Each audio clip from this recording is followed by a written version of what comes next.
thank you for tuning into the Coach Class podcast this week. Just before you get into it, I just want to say, if you enjoy it, like and subscribe. If you don't, like and subscribe. Share it with your friends if you enjoy it, and if you've got a big following, we'd really appreciate that. Sorry about the audio quality in the last episode and in this episode. Fortunately, we are trying to get it fixed, but it's not being able to get it fixed. So hopefully by the next episode, we're going to film it on a different software, so the audio quality will be a lot better. But yeah, apart from that, enjoy and enjoy your quarantine. Welcome back to the Coach Class podcast, episode 2. I hope you enjoyed the first podcast where we rambled on about Modi, the British Empire. What else did we talk about? Winston Churchill. What? The Kahinu. Yeah, that diamond, that very rich diamond and that. The jewel. Yeah, the jewel in the crown of India. So I hope you enjoyed that. If you did, like and subscribe. And like and subscribe this video even before you've listened to it, because you know it's going to be another banger. Banger number 2 of the week. But today we're going to be talking about the Trials of Gabriel Fernandez, which is a crime documentary on Netflix, as I assume everybody has watched. But for everybody who hasn't watched, I'll give a little synopsis about it. Sorry? Spoil it for them. Yeah, we're gonna give you spoilers. So if you haven't watched it, then turn off now. But turn it off, but mute it so we still get the views, because retention time is really important in this game. But yeah, and we're also going to be doing our moments team of our era. So basically, instead of doing the basic team of the year, team of the decade, we're going to do a moments team of the decade. So the best player moments. So if you ever play FIFA, prime icon moments, we're basically doing that, but for the EPL. Yeah. So Keith, do you want to introduce the Gabriel Fernandez trial? All right. So Gabriel Fernandez, what was he, 7 years old? 8 years old. 8 years old. I'm sure he got killed when he was killed when he was 7 years old. Rest in peace. But the reason why it's so significant is because he got tortured. The torturing was crazy. It was by his mother and her boyfriend. Yeah. So the mother and the boyfriend. Actually, should I give a little brief overview? So basically, what happened was there's this little boy called Gabriel Fernandez, and he was born into this world in 2005, and his mum left him in the hospital. And so his uncle had to look after him, and his uncle had a partner who had a male partner, so he basically had 2 dads.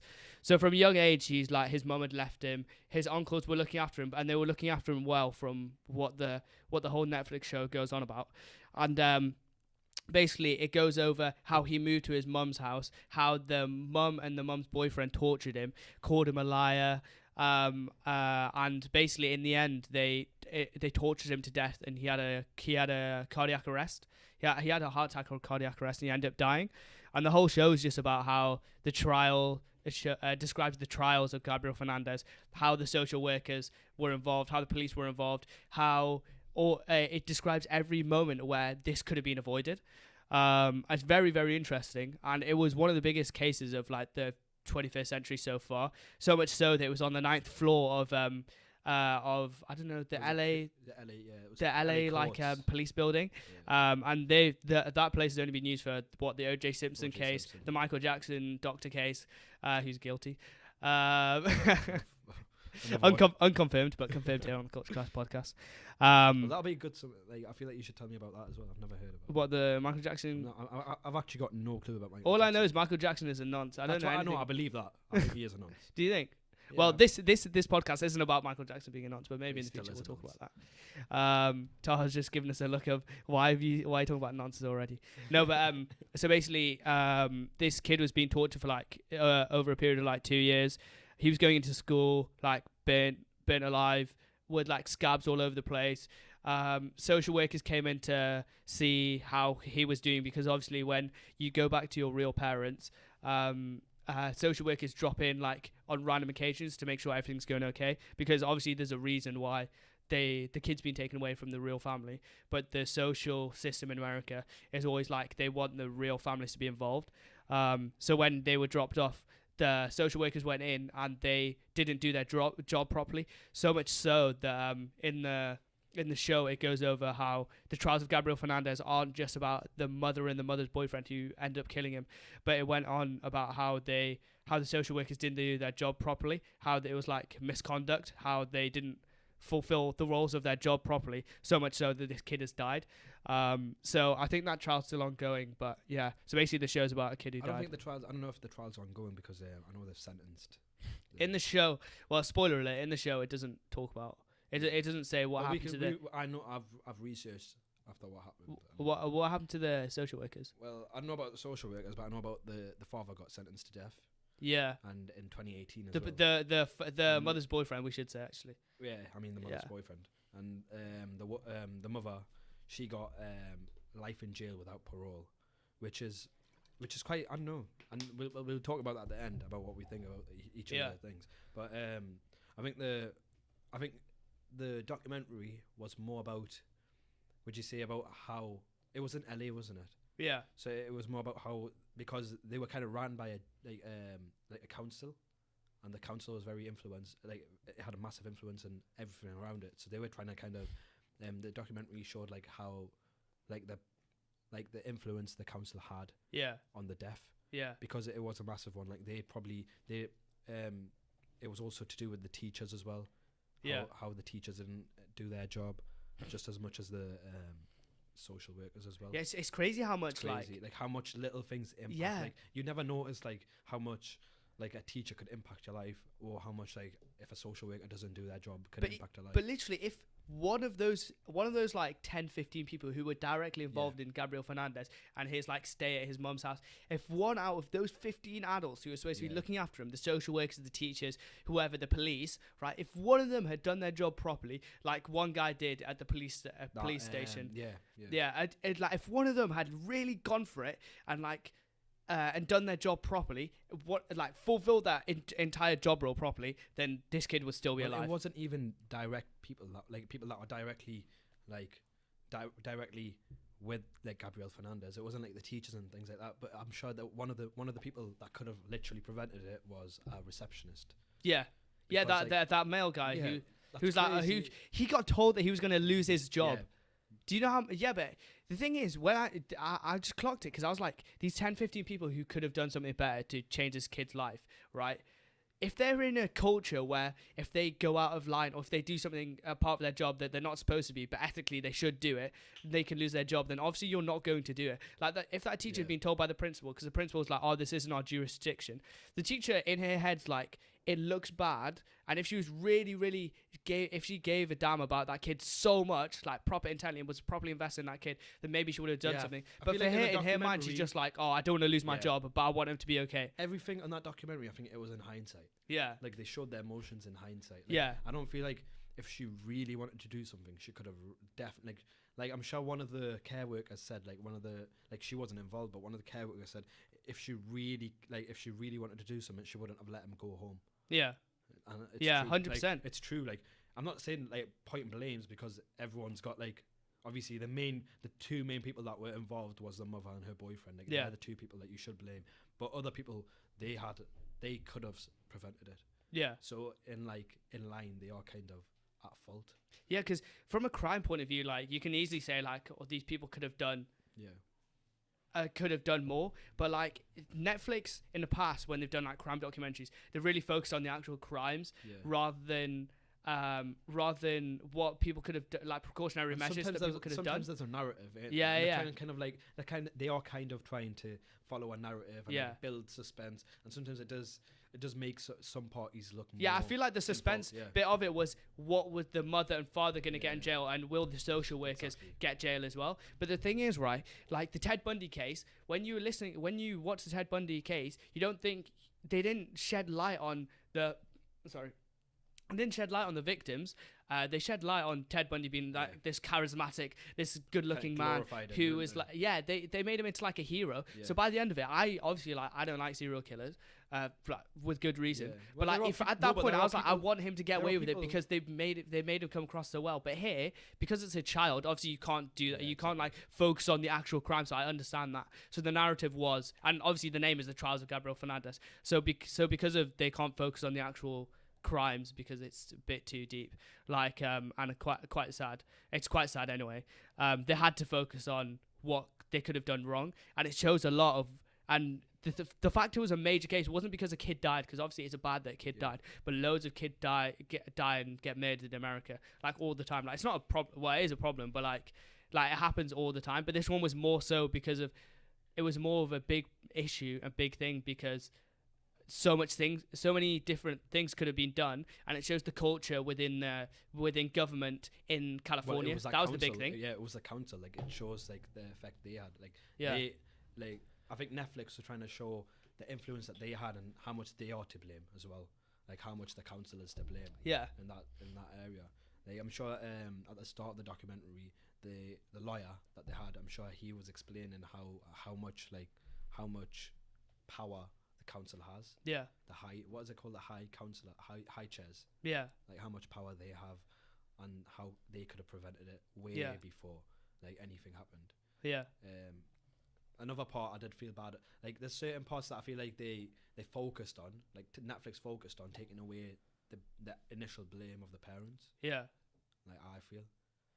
Do you think? I sometimes I know. I feel like in like did you see the old lady? Yeah. The old social worker that like the old social worker had like certain blame, but it was a bit like it was like I didn't feel like she should have been as ostracized as she was. Yeah. No, because the thing is, the social workers did not get much chance to speak because, bearing in mind, like, I would say about a quarter of like a 7-episode series was about the social workers. Yeah. The social workers did not get a lot of background, didn't get a lot of showing their perspective. So from people who are watching it, they're going to be like, oh yeah, obviously the social workers were the problem.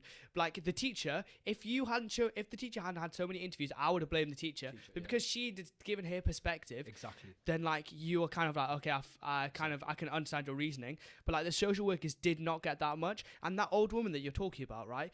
The only major thing that you had where she was talking was her on the phone. With that detective, and she was crying, and it sounded a lot like crocodile tears. Like, it didn't sound like real tears, and that made her not come across well. So I can understand why, if people are watching it, they're gonna blame that woman. They're gonna blame that old woman because she doesn't come across like well. At all. I don't feel like they're like, at the end of the day, right? You need to remember the intention of the mother and her boyfriend was to kill this 7-year-old boy. The intention, like, I feel like they need to focus on that, and then like.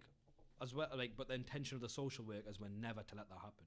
Yeah. So at the end of the day, you can't be like, yeah, it's just as much your fault as it is theirs. Yeah. It's nowhere near their fault as much as it is theirs. As in, they could have took measures and done their job properly, and it shows the impact that each person has in society. But you could keep like it's kind of like the butterfly effect. Like if the council done their job, then maybe they would have done their job better. Yeah. Do you get what I mean? Like, if they were reviewed properly. Like, the social workers, if they were reviewed properly, like their jobs were reviewed properly, I'm sure they would have done a better job. Yeah. So it's like you could keep blaming someone. It's just at the end of the day, it was literally the mum and like her partner. Yeah. That were initially to blame, and I feel like the documentary focused, like there was no need for them to focus like 4 episodes on like the social work. But the thing is, the social workers, right? You've got to understand that the social workers, nobody's saying that they're heinous in the way that the mother and the mother's boyfriend are. No one's saying that, and everyone can accept that they're not. Yeah. But it's like when you're making a 7-part Netflix series on a kid's murder, I feel like instead of, you know, like the whole point of this, the purpose of this Netflix series was to focus on the death of Gabriel Fernandez. Yeah. Not to focus on the problems of like social workers. Yeah. And their impacts on, do you know what I mean, kids. No, but the thing is, right, that's what I got from it personally. Yeah, but the thing is, like, they're not heinous. Like, nobody's saying that. But the thing is, not one of like the 5 or 6 social workers. I think there was like 5 or 6 that were like put to trial. Not one of the 5 or 6 social workers did their job properly. Because the point of that social worker, right, is to protect that child and make sure that child has a good upbringing. The ways they can do that is make sure that their parents, the people who are looking after them, are fit and able to do it. And if they had gone in and actually spoke to the kid, because a lot of the time it was like Gabriel's mother was saying, oh, Gabriel's a liar, Gabriel's this, Gabriel's that. But I don't know how they listen to a mother, right? Obviously you listen to a mother because, like, in a normal situation you would listen to a mother. Like, if your mum said that about you, I would believe your mum because your mum knows you better than anybody. But bearing in mind the situation where he had to leave home. You can tell she doesn't really love him because like, well, you can't really say that, but you get that sort of, if you drop your kid off at at the hospital when she just come out your vagina, then like obviously you don't love them that much. So like you've got to bear in mind that you can't just listen to the mother because the mother is evil, really. So you have to talk to that child. And there was like loads of times where they didn't talk to the child. Well, wasn't it like, so basically this is what happened. So Stephanie Rodriguez was she was a new recruit, wasn't she? And she's the one that was meant to oversee like his, like how he's living and things like that. And then her supervisor was Kevin Bourne. Yeah, that's the guy that was the social worker that actually done the interviews in the like in this scene. What, the creepy looking guy? Yeah, the creepy. He looks guy. so creepy. He does. The one with the walking stick. That guy. And then where his only interview was like a 20-second interview out of like 7 hours in a church. It was so creepy. And then that old woman, her name was Patricia Clement.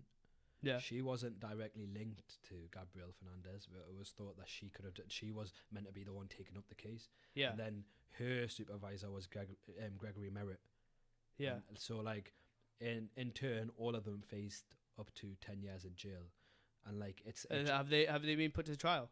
Yeah, they got 10 years in jail. They got found guilty. They faced up to 10 years in jail.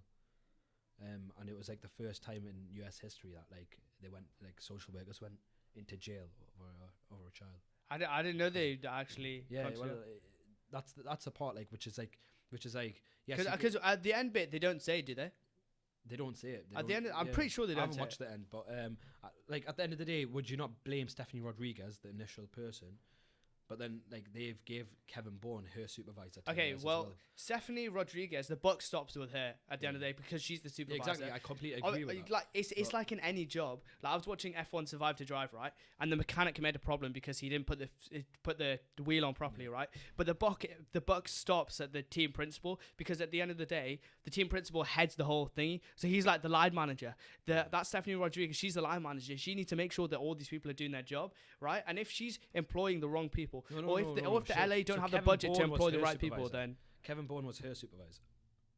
Stephanie Rodriguez. So think about it this way. So Gabriel Fernandez had a social worker. That woman was Stephanie Rodriguez. She was new to the job. She had little experience. Yeah, but she still would be qualified. Otherwise, she wouldn't be put in that role. I know, and that's why I feel like she's wrong, and she deserved to face 10 years because it was under her. It was under her like her work, like her experience, or under her eye. But Kevin Bourne was her, the creepy looking guy. Yeah. He was her supervisor. So, like, do you think he deserved to face 10 years as well? Yeah. Well, if she deserves to face 10 years, right, and he's his senior, then yes, she does. But it depends on his involvement. But his involvement, they didn't go into the specific people, the specific social workers, like that deep. Like they went into the woman a lot and saying like she wasn't a nice woman and this, like they talked about her personality, but they didn't talk about their actual role, right? But I feel like if Stephanie Rodriguez got 10 years, then he definitely deserves 10 years or like the same amount of time because he's in charge of employing her. You know what I mean? He's in charge of her doing her job correctly, and that's the same with anything, really and truly. But if he's not as directly, it depends because I can't remember if he was like that directly involved with the Gabriel Fernandez case. Yeah. But if he's in charge, then he's in charge. I'm sure the reason why that old woman got it was because she was part of the family preservation, like preservation unit. Yeah, so she was meant to. She obviously didn't do her job properly because remember that woman that like how they gave an example of the procedure that they take. Yeah. So they went into that woman's house with the baby. Yeah, and I think she didn't do it because if she did do it, then they would have found like, look, he's literally not eating and like he's literally living in a cupboard. They fed him cat shit. Yeah, cat shit. Do you know how sick that is? That's as in like how can. To be fair, that whole thing baffles me, but I can't really get into it because, like, I don't have a kid, but, like, how you can treat a child like that is just, like, your own flesh and blood like that. How can you treat anyone like that? Like, anyone. Like, how could you ever feed, how could you feed a person? Bro, they would put him in the cabinet, right? Yeah. And then threaten the other kids and say, if you say anything, then we'll put you in there. And, like, they called him gay, right? They were like being homophobic towards him. He's 8 years old. Yeah. It's crazy. Even before, like 6 to 8, you're telling him he's gay just because he was living with parents who were gay, who were part of your own family. So being homophobic not only to your family but to Gabriel Fernandez as well. Well, what was that? It makes no sense. What was that syndrome called? Where it's what's it called? Family scapegoat syndrome. Oh yeah. Where they scapegoat one person. Yeah, I feel that a lot in my family. Can't lie. Not to his extent, but I do feel that a lot. But I feel like that's what that it's so evident in that situation. Like, Yeah. he got scapegoated for any problems they had. Yeah, like what? Like she didn't do the body chart. Yeah. Because every time you go into hospital, every time you do a check, you need to do a body chart. And she didn't do the body chart at any. I think he had like 12 injuries or something, 12 or 13 injuries. Yeah. Or like all over his body. No, actually, it wasn't even 12, 13. I think it was like 60. Well, he had a lot of injuries, like cigarette butts all over the place. And they didn't do the body chart. If they did the body chart, they would have found out. They would have found out straight away. They'd be like, okay, Carb, take the kids away. You're done. You're in jail. He's still alive, and he has a future. 100%. But like, I feel like the worst part was, I feel like from everything, it was where like he was taken to hospital in an ambulance, but he was unaccompanied by any member of his family. Yeah, because you fight. You would fight to be with them. Exactly, you'd fight, and then he was declared brain dead, and then died 2 days later. And then every time he would have an injury, he'd be like, "Oh, I fell." Yeah, but that's like Diary of a Bad Man. It's crazy. It doesn't I even make fell. sense. Like how? I just don't understand. Let's talk about the parents though. Enough about social. Yeah. Let's talk about. Because I feel like that's literally what we're doing. What they done.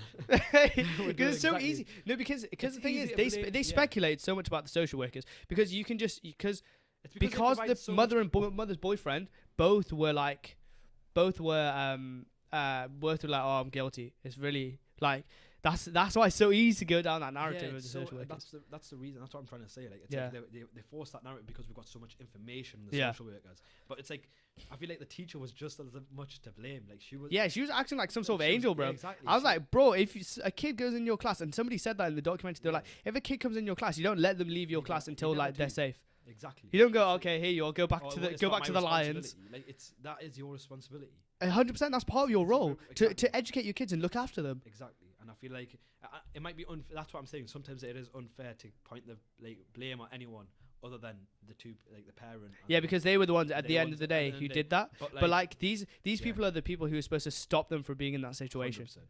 Like if you stop being in that situation, like last week we were talking about, once you embed an idea into society, you can't just take off the top leader because it's already rooted in the society. That ideology's in their mind. So it's just like that. You need to stop it at the root. You know what I mean? But yeah, do you want to talk about the parents? So obviously, like we said, the Iswaru, the mother's boyfriend, he got deaf. I do like the mother's name, just by the way. Pearl Fernandez. That's such a sick name. But, well, she made a plea deal to save her life. Yeah. Which is, I just don't understand. Like, what do you feel? Like, what do you think? Do you think they both should have got deaf? If he's getting death, right, she should 100% be getting death. But the thing is, the only difference between them was. Well, there's lots of differences, but the difference with the crime is that what's the name of the mother's boyfriend called? Iswaru Aguirre. Iswaru Aguirre. Yeah, them ones. Like he was the actual one who said, "Oh, it was a pit of rage. I only did this once. I was so angry." But like you're knocking a kid out to death. Like he's acting like AJ. But the mother, I feel like the mother's worse because. The mother's boyfriend can leave. The mother's boyfriend is like, if you really care about your kids from your mother's point of view, you can't leave your kids. Like, you can never leave your kids, really. Even though she did when he was 2 days old. But she could, at any point, have taken Gabriel out. But the fact she didn't means that I honestly feel like she deserves worse. Like, obviously, they were both to blame, but she is more to blame because she has more of a responsibility over that child. Yeah, I feel like she has the biggest one, and apparently she only took him under care because of the benefits that she got. She got about 700 quid. That's a problem in the UK as well. No, well, they don't give it anymore. So before they used to give you, like every time you had a kid, they used to give you some sort of benefit, but they've stopped after 5 kids. Damn.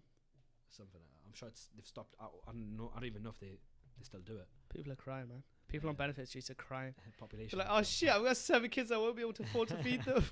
Population control. No, because what I think about the woman is like I think she's worse than the boyfriend because at the end of the day, the buck stops with her. She's got responsibilities to look after that child, and also just like I don't know how social services didn't pick up the pattern of what she was doing, how she would blame the kid, how she left the kid, and then blame the kid for every bad thing that would happen, make an excuse for everything. She'd have an answer for everything. She wasn't a nice person to deal with. Yeah. And then, like, how she got away with it, I don't know. I feel like this is a problem, right, with society in general.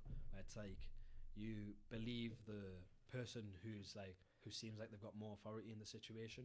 Yeah. So it's just like it's the same with that Michael Jackson case. I don't want to bring it back to that, but what I've heard is the kids have came out and said that he touched me and this and that. Yeah. But you refuse to believe it because Michael Jackson. It's Michael Jackson dropped so many bangers. You know, and like the craziest thing is, I'm sure Michael Jackson's admitted that he's slept next to these kids. Like, how is that not nonsense to you in your head at all? Yeah, but to be fair, it's a bit. It's not a complex. No, it's weird, but like, there's no. I don't know. Has he been proven to be like? No. He's admitted it on interview. In an interview, he's admitted it. There's been no. Yeah, there has been no like. Yeah, there's been no confirmation. But like, I was saying this to my sister yesterday, because do you know the whole thing about the death penalty? Yeah. Right, I was very pro death penalty because I was like, the most heinous people in society, like Josef Fritzel, who we'll get onto, and this mother's boyfriend. Yeah. I don't think he does. He probably did deserve death actually. Like, these people deserve the death penalty. But they deserve death, and you're saying they deserve death in the view of like eye for an eye. Because you caused death, so you deserve death. No, I don't say that because that's the worst punishment available. Exactly. That's it. Yeah. But not even for an eye for an eye. But if you think about it, I was saying this to my sister yesterday, if you think about it, if you're a man strong enough, you should just think, whatever punishment you give here, Allah subhanahu wa ta'ala is going to give them a way worse punishment in the hellfire for what they've truly done. Like, they could unjustly be put to the chair and like not have actually done it.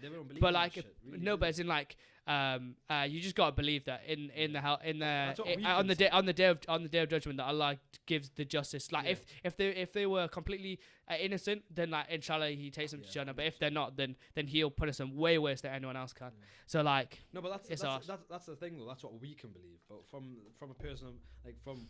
But it's hard to agree with that because like right now, because if you don't believe in God, then you just think, exactly. I want to give him the worst crime sometimes possible. I don't feel like I feel like death penalty is an easy get out. Sometimes. Yeah, they give you a needle and like it's like a straight death. It's no pain, no nothing, straight death. No pain, but you die. No, but that's what I'm saying. No, but like it's like getting shot in the head. To be fair, the mental state you'd have to be in to know you're going to die, though. That's something you can't underestimate. That's truly like, I am going to die. I'm on this row. I'm 5 man away from being put to death. That's that's expectancy. Whereas like torture is you don't know when you're gonna die. Yeah. That's torture. Like Gabriel Fernandez, he was going. That's torture. Yeah, he was going through because torture. He didn't know when he was gonna die. Did you see? He apparently he wrote suicide notes. They weren't suicide notes. Do you think they were real? No, I feel like this is what I think. Right, I feel like they got. Because she wouldn't show that. Yeah. I don't think she would have shown that if they were real. Real, exactly. Because she didn't want it. Because why would you show that if you wanted him to be taken off? Because if they show you that, then obviously the kids are going to get taken away at some point. And she wants them for the money and to abuse. Yeah, I feel like they kind of got manipulated into this narrative. Like, I don't think those are his suicide notes. Oh, well, I don't think so. Personally, I don't think they were suicide notes. I just think they got manipulated into the narrative. Because how sad it would be for people, for Netflix to have shown that and that actually to be real and the way he died. Like, that would be horrible for people to see. Yeah, 100%. Like, seeing a dead kid's suicide note. Like, how a kid at that age would write that is. I don't think that doesn't go. Yeah. That doesn't process in my mind. So I don't think that as a 7-year-old you've got the thought to think, oh yeah, I want to kill myself. Yeah, like that 9-year-old kid who just went viral recently. Yeah, like that Australian kid. You don't want to have that thought in your head. Yeah, I don't want to say it, but I don't feel like as a 7-year-old you know what it is to kill yourself. You might feel hate and like you might feel thing, but you need to remember Gabriel Fernandez also felt like he was with his grandparents and he loved it there as well. Yeah. So he felt love as well. So at the end of the day, why would you a kid would never say, "Oh, I want to kill myself." They'd say, "Oh, I want to go back to my grandparents." Yeah, that's what because alhamdulillah he had a way out, and for part of his life he did have a good life.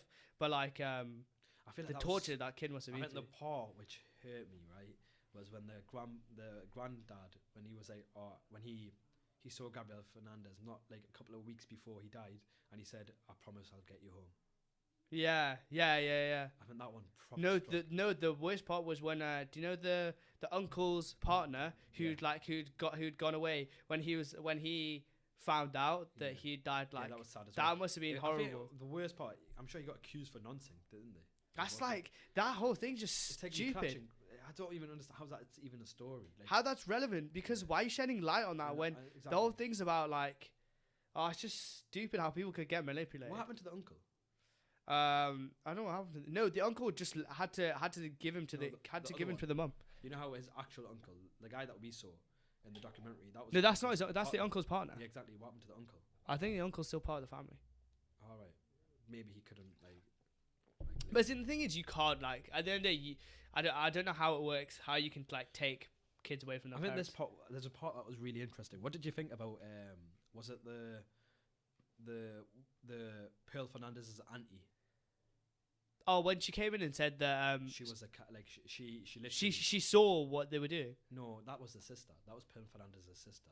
Oh right, yeah. Pearl Fernandez's auntie was a woman that was like getting interviewed, and she kept saying, "Yeah, I could see Pearl doing this and this and that."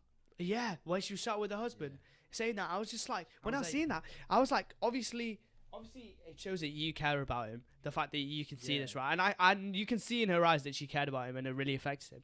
And I feel like it's so hard for her because at that time she can't do anything. She can't take the kid away from it. Well, she can if she really wanted to, but it's like if she knows how Pearl's behavior is like, because Pearl got bullied, got beaten up and raped when she was young, and she had like drug abuse, left school really early. So maybe his sister knew from that sort of childhood and that pattern in childhood that she could do that as a parent. This is what the aunt said. The aunt said she was very manipulative. Yeah, that was one of the things she said. She used to have she used to control the men. Yeah. Whenever they used to come, she used to make them do things as well. And I feel like even through the texts, you can see they were both involved. Yeah. Like Gabriel Fernandez's mum and brother's boyfriend. I'm talking about his auntie. No, I'm talking about like the auntie said that she was very manipulative and she used to be very controlling and like things like that. She was like speaking really bad about her. Yeah. And then like I feel like it got backed up through the texts. Yeah. That did you see the texts that Iswaro and Pearl were sending each other? Yeah. Like I feel like where it felt like it was very it was like it's cooperative. Yeah. You get what I'm saying? So that's one as in her relationship, Pearl's relationship with the boyfriend was very, very interesting. Yeah. How the boyfriend was like portrayed as to be like this nice, like when the employer came, he was like this nice, cuddly, looking out for people, a kind of guy, and how she turned him into this. Yeah. Like it was very much how she turned him into this, and then it was weird how she turned him into this kind of like evil person, and then in reality he got more time than she did. Yeah, which I just couldn't. I don't understand that. I couldn't get my head. Do you see how different her body was between the photos and her in jail? Like she looks so fat in jail. Yeah, exactly. She's ate a lot. But have you saw recent? Apparently, she's like since the documentaries came out, she's got battered in jail. Yeah, good. And good. But the thing is, the reason why I'm saying that is, do you not feel sometimes the best kind of torture is to be alive and then to see what you've done, to actually recognize what you've done, more than just because the thing is, for her, she's got to live with that pain for like 40 years. No, there's no pain. She doesn't regret it. What? I don't feel like she regrets it. No, at some point she will regret it. No, I think because like when you're in jail for that long, you'll regret you doing the action. You won't regret you killing the child. Like you won't miss the child. And you will.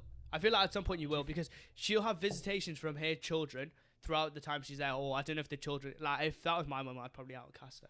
But like the children would, if the children come for visitations, then maybe like over time the seed in her mind would be like, because they would have had some good times. They would have had some good times of them playing and stuff. She seems so sadistic. That thing was so sadistic that I don't feel like you could see like you know when Ted Bundy killed one of his one of the girls because he killed her. Like I don't feel like he might regret doing the action. He might regret killing her, but he doesn't regret like the girl. Like he doesn't miss the girl. Do you get what I'm saying? Yeah. No, but that's obviously because he doesn't have a relationship with that girl. He just picked up random people. No, I'm sure he had relationships with them and then he killed them. No, he didn't. He basically what happened for Ted Bundy, he wouldn't not find women, but like he would pick up, because there was a lot of hitchhiking during the 70s and 80s, and he would pick up women. That's killed like he would have like a full case in his back, lock the door, and kill them in the car essentially, and then he would dump them in the woods somewhere. Because there was in the Ted Bundy documentaries there was a woman, and this is like the thing that like nearly teared me up. I didn't cry because I'm not a bitch. But there was a real life account from a lady who literally was inside the car, and he'd locked the car, and he was trying to kill her, and she was describing like minute by minute, like second by second, how she was trying to kill him. And like she was trying to like unlock the door, and he was like, "Oh, if you fucking get out of this car, then I'll kill you," right? And then like I can't remember how she got out of the car, but she somehow got out of the car and she was just running, and then he like drove away. And then the next day he picked up a girl, like a little like 8-year-old girl from school, and killed her. Really? Yeah. Wait, so I thought he only killed people that like, maybe that's the narrative that I got put across by these shows, that he only killed people like because they loved him. No, he was a serial killer. So like he wanted to kill women, because there was a lot of, during that time there was a lot of anti like from men. He would just think, oh, all these women are prostitutes, all these women are slags and stuff. So they would just kill these people, and especially hitchhikers, because it's so like it's not safe really to hitchhike. And because so people scary. It's so easy to like pick them up, kill them, and just drop them off. Because at the end of the day, if you're hitchhiking, nobody knows where you are apart from you and the person who you're hitchhiking with. That's mad. Like it's mad how hitchhiking's even a thing. Like how people. Yeah, I don't understand how people do it, because I'm like, bro, I get scared with like, in Nottingham, like walking home, like why would you get in a random person's car like, and say, "Oh, can you take me here?" And you're not in control anymore. It's like Lovely Bones, isn't it? Have you ever watched Lovely Bones? It's about this kid that like it's crazy. It's like I can't remember it fully, but I remember the scene where there's this guy, right? He's a serial killer, and he's got like in like a massive field where like the grasses are put along. Yeah. Like, he's got like an underground kind of like little warehouse kind of thing, right? Yeah. And it's got like all these weapons and things like that, and he drags girls into it while they're walking across the field. That's so fucked. That's mad. That's hitchhiking, isn't it? That's clever idea, to be fair. I mean, it's fucked, but it's like that sounds like something you get in like a weird movie. Yeah. But and then like the girl becomes a ninja and like defeats him. But actually, that's a good segue from pulling girls underneath the ground. Josef Fritzel. Josef Fritzel was even. I feel like he's more fucked than the what do you call it? Than Gabriel Fernandez as parents were. Like, do you know what happened with Josef Fritzel? Yeah, you told me about it, didn't you? Yeah. So basically, people who don't know, Josef Fritzel was a nutcase who in the 70s, no, was it in the 80s? He was building a bunker in Austria under his own home. And when his daughter turned 18, and this daughter was like the family scapegoat, like Gabriel Fernandez was. So there's a lot of similarities. So he spent 8 years he was an engineer. So he spent 8 years creating this bunker. And then when she turned 18, he pulled her into the bunker, right? And with like an atomic bomb shelter level bunker, so like nobody's ever finding out. And the mother didn't even know like that her daughter was living like what 2 meters below ground, right? And essentially he put her there and then said, "Oh, she's went to join a cult." And after like 2 months, the family stopped looking for her. But when did you say it was done? When did you say it was? It was like so basically he kept him in this basement for 24 years. Yeah. And this guy, I honestly feel like this guy is the epitome of evil in this world, because he basically kept her in this basement for 24 years, went in there, raped his own daughter, right? And she had 7 kids, and she had to give birth to the kids herself. And somehow while she was in that bunker, the kids were literate and stuff, so obviously they'd never seen the outside, and some of them were like 16, 17 by the time they left. And these people were she taught them English, well, not English, Austrian, or like this. She taught them subjects and like what life was really about, not just because their life, they literally come out of a vagina and they're just they're in a, what do you call it? They're in a bunker. They probably think that's normal, but like they taught them that it's not. They survived. Yeah, it's mad. I'm sure this was only like around 1966 or something, right? No, it was like I think it was like 1986, and basically the way he got caught was for years. That's not even that long ago. Yeah, bro, it's mental. Like, how is this even like? No, because at the time, Austria, because do you know in Switzerland and Austria, it's really normal to create atomic bomb shelters at that time, because like there was loads of threat. I think it was like in the Cold War. There's loads of threat of like destruction essentially. So building an atomic bomb shelter in your house is normal. Like in Switzerland, I think every home has it. So if there's ever like a war, you can just go in there and chillax there for like years and that. And it's like, it's mad. All 6 of her children survived. Yeah, well, I was gonna get onto that. No, but like, all how No, is that possible? they didn't survive. Because she had 7 kids, 1 died in birth. All right. Wait, and 100% in the documentary, it was saying 100% that this kid would have survived if Josef Fritzel let them go to the hospital. But obviously, like, Josef Fritzel never wanted them to go to hospital because then, like, he would probably get caught. And after 24 years, this one girl, I can't remember her name, but one of the daughters of Josef Fritzel and I forgot what the daughter's called. They must be like They went to the hospital. psychologically fucked. Yeah, literally. No, but as in they went to the hospital and when they were in the hospital, they checked the Austrian nurses. They checked who this girl was, and nobody knew who this girl was. And then they went to, because obviously they're not on the database, because they would have never have been on the database because they've just been in that bunker for 18 years, yeah. And they went to ask Josef Fritzel, and then they flagged it. And Josef Fritzel was being like weird about it. Because obviously he didn't want to get caught. And then they got the police, and then the police raided the house and were like, shit, there's 7 kids here. There's 7 kids and like his daughter that went missing 18 years ago. 24 years ago, sorry. And they finally went out. And the police officers were saying when they took the kids away, because the location of his daughter that got kidnapped, I forgot what her name is, the name of that daughter, when they got taken away and taken to some random place that nobody knows about, because obviously, like, for protection and stuff. And they were saying that there was one kid who was like 5 years old, and when they were driving outside, he'd never seen the sky, he'd never seen the trees, he'd never seen cars, he'd never seen the road, he'd never seen nothing, right? And the look that he had outside was like one that they'd never ever seen before. And the police officers were saying that some police officers in the car were crying because they'd seen that look and they'd never seen the look in anybody's eyes. And like I say, for him, that's the sort of person that he's still alive, isn't he? He's still alive. He's in. I think he might. I think he's in jail. He's in but jail, he's got like dementia or something. He's got some sort of like his health's just declining.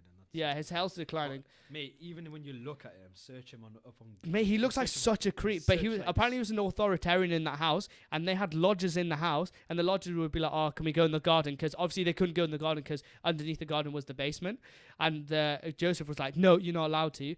And basically one lodger came over and he had a dog, and apparently this dogs can like sniff, like smell human life, and when the dog was outside, they bark loads.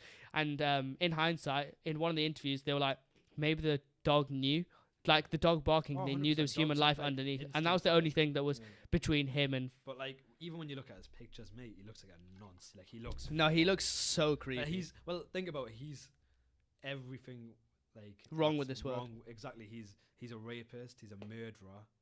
Like sometimes he'd go down. He rapes her over 3,000 times. Exactly. He's incest. It's the worst kind of like. It's disgusting. It's so horrible you can't even think about it. Yeah, it's so wrong. My guy eats ham as well. No, but like, it was crazy how nobody, like, even that's another example of like, if one person had been brave and done what they like. No, well, that's different. The thing is, it's not, because the wife, when the kids are out, when the husband's out, like, actually, you know what, the basement, it was locked, but like, the wife could have easily like gone in the garden, or like at some point they surely could have found out, or they could have. But do you think she got abused in any way? What, the wife? 100%. 100% she would have got. Like at that time, you beat your wife. Victims, aren't they? I'd like at that because he ran that household like a dictatorship essentially. But what I think the worst part, you know how we were saying about Pearl Fernandez, like you said, like one day she might feel regret for what she's done to the kid. Yeah. Like this guy, apparently he got interviewed not in 2018, and apparently he showed no remorse for the crimes that he committed. Like he kept saying that just look into the cellars of other people's, you might find other families and girls on there. Well, that might be true, but like no, as in like that. Josef Fritz has the devil inside him. Yeah, he's trying to justify. He said he's literally got the devil inside him. Into the cellars of other people, and you might find other families and girls down there. He shows no remorse. Yeah, and like that's that. And like I genuinely feel like people like that are so fucked in the head. I don't feel like they feel remorse for what they've done. They feel regret. Oh shit! I could have got away with it if I'd done this. That's what they. If it wasn't for these meddling kids. Probably should make a joke out of it, but yeah. That's what I'm saying. What to do, baby? like to be fair, when you told me, I thought it was like the 1700s or something. Yeah, it's barbaric, mate. It's like you wouldn't. She literally came out in 2006 or 2008. 2008. Yeah, that's when that's when the stories came out. It's so mad how it was like so. And I was asking my mum about it because all these like crimes happen. Like I thought it was like in the 60s, 70s, and 80s because this is like all these murky times where like killing people is just normal. Like you had that in England, you had that in US, you had that like everywhere. And I asked my mum about it, and she had no idea what it was. Flipping, that's crazy. And I was like, how? Like it's like huge news, and loads of people don't know about it. Probably because he's white, isn't it? Huh? It's probably because who's white? The guy's white. No, he's fucked in the head. Mate, if it's crazy, like, how is that even possible? Like, he's like, surely he'd get the needle. Huh? Surely he'd get the needle. Do you think you would? But why wouldn't you give it to him? But apparently he got like, to be fair, at his own age. To be fair, at his age. No, that's what I'm saying. Like, I personally think it's more torture being like letting them survive and live with like all that hate and guilt that they get. I feel like that's worse. And then put them through the pain later on, than giving them the death easily. But I'm saying because they do like death penalties. Yeah. I feel like it's kind of like, why haven't they gave this guy? Do you? What's your opinions on the death penalty? Because I know a lot of people are like, from a moral point of view, they don't agree with it. It's not moral. I just don't think. I feel like you are saying, oh, the death penalty is this, and the death penalty is the worst thing that can happen. I don't think like it's the worst thing. I feel like sometimes you put. But it's in the mindset of knowing you're going to die. I feel like the mindset is knowing that you're not gonna die, and like, oh, I might die off this. Like I said, referring back to Gabriel Fernandez, he never knew he was gonna die, but every time he got beat, he always thought, what if I die? Do you get what I'm trying to say? Yeah. I feel like sometimes he'd feel like, oh, I wish I could die and be quicker like this. Yeah. Rather than knowing, you're gonna die on this day, say whatever you want to whoever you want, and that's it. Apparently they have a last meal before they die as well. Yeah, because I was watching like a Watch Mojo of like the top 10 meals on death row, and I was like, why are you glamorizing? Why are you glamorizing it? And people were like, oh yeah, I got steak and fries. I got like a ribeye cut or whatever the best cut is. Amazing.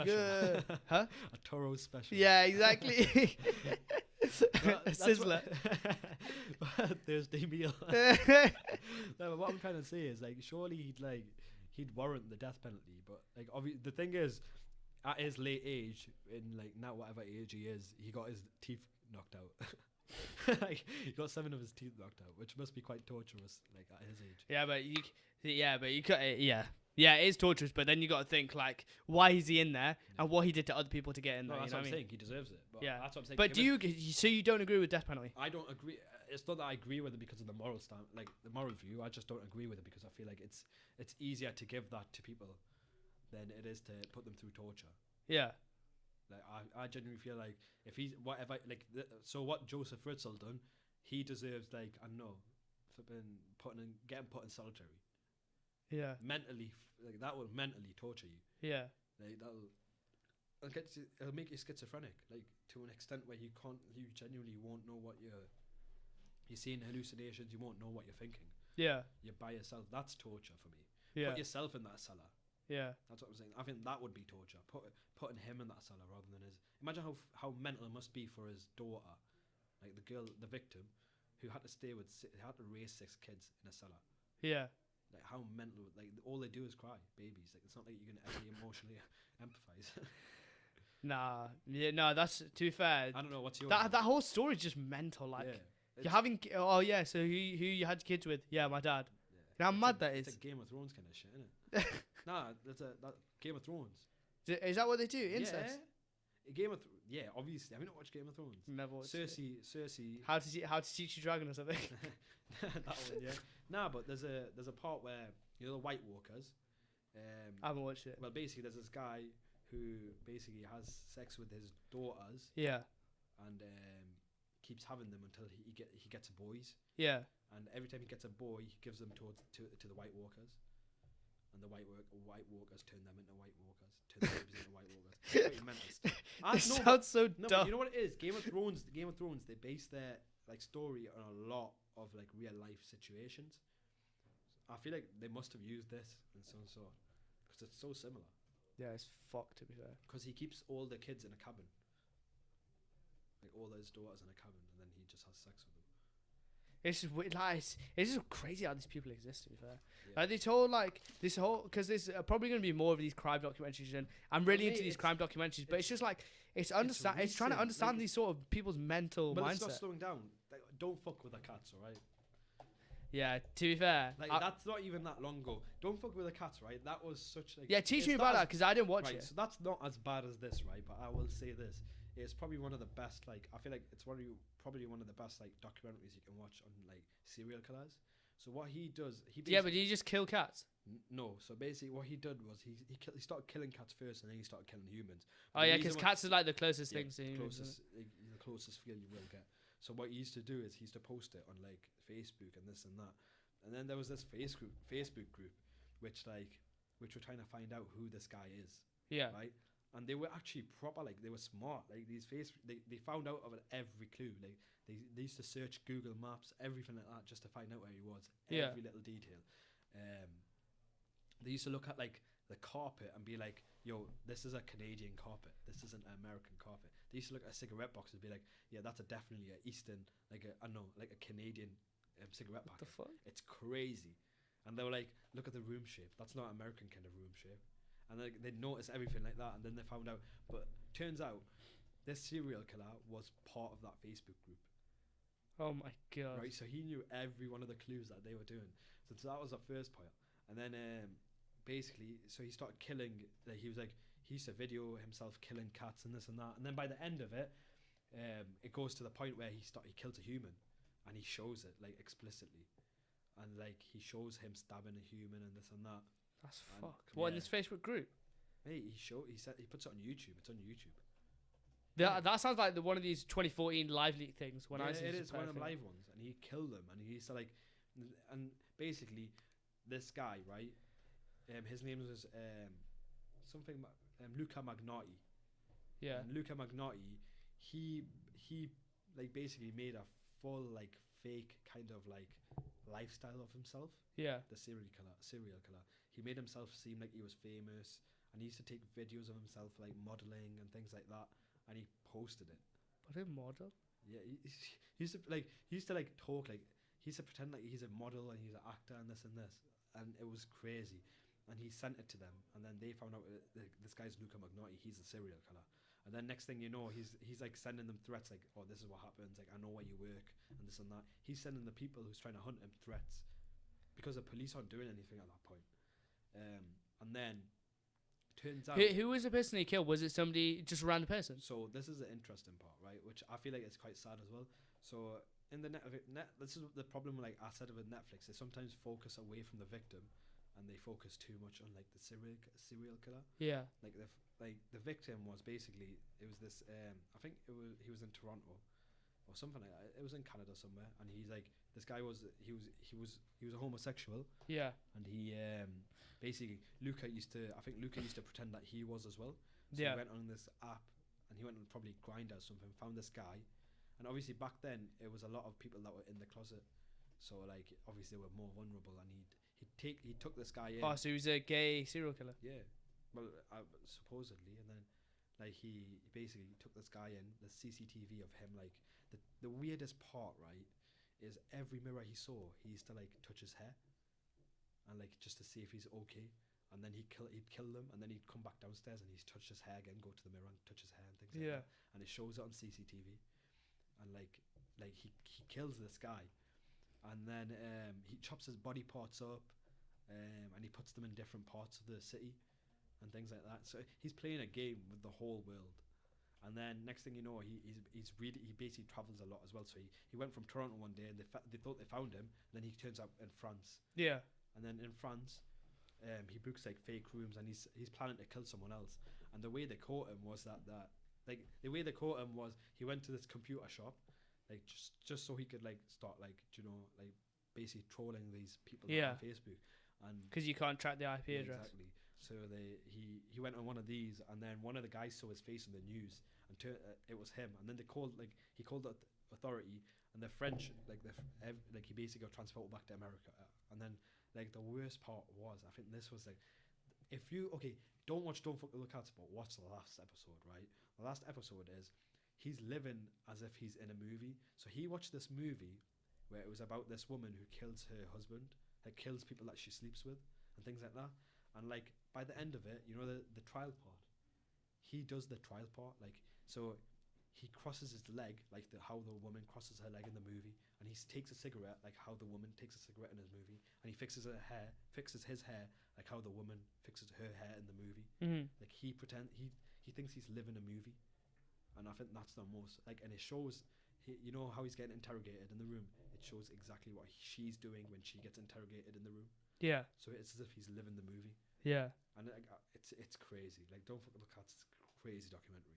It shows how fucked this, like, how normal and fucked this world is. Like, it's like the people that you never. Well, the way he used body language and stuff. Yeah. Like, you never expect it from him because he's so quiet. Yeah. And like, trust me, you watch it and you're like, this world's so messed up. Yeah. They generally just like cracked people. It's like crazy. Cracked people and vulnerable people. Put them together, that, like, it's horrible mix. For like 3 days straight, I couldn't get Luca Magnotti out of my head.